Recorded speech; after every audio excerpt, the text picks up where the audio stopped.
In this video, we will see how to determine straight-line depreciation for partial period.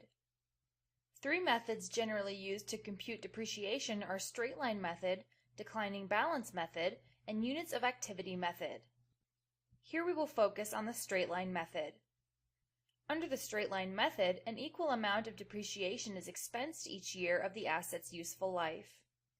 The annual depreciation expense is calculated by dividing depreciable cost by the estimated useful life. Depreciable cost represents the total amount subject to depreciation. It is calculated as the cost of the plant asset less its salvage value. Alternatively, under the straight-line method, an annual rate can be computed at which an asset can be depreciated. The rate can be calculated by dividing 100% by an asset's useful life. When an annual rate is used under the straight-line method, the percentage rate is applied to the depreciable cost of the asset. When an asset is purchased during the year, the annual depreciation is prorated for the portion of a year used. Let us now look at an illustration to see how to determine straight-line depreciation for partial period. White Box Company purchased a new machine on April 1, 2014 at a cost of $120,000. The company estimated that the machine has a salvage value of $10,000. The machine is expected to be used for 50,000 working hours during its 5-year life.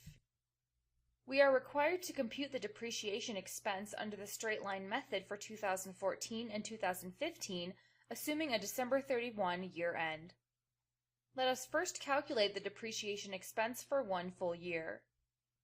Under the straight-line method, the depreciation expense is calculated by dividing depreciable cost by the estimated useful life. Depreciable cost is the cost of the asset less its salvage value. The cost of the machine is $120,000 and its salvage value is $10,000.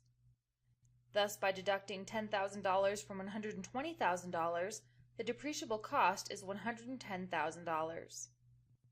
By dividing the depreciable cost of $110,000 by the asset's useful life of 5 years, the annual depreciation expense is $22,000. Alternatively, under the straight-line method, an annual rate can be computed at which an asset can be depreciated. The depreciation rate can be calculated by dividing 100% by an asset's useful life. Thus, by dividing 100% by 5 years, the depreciation rate is 20%.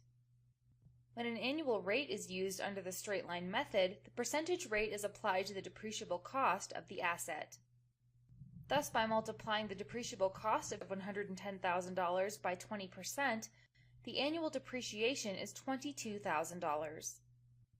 Let us now prorate the annual depreciation for the portion of a year used.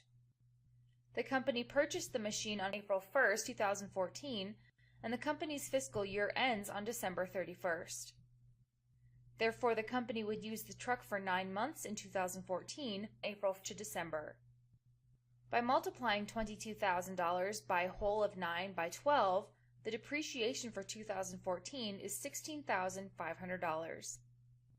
For 2015, the entire annual depreciation of $22,000 will be charged to depreciation expense.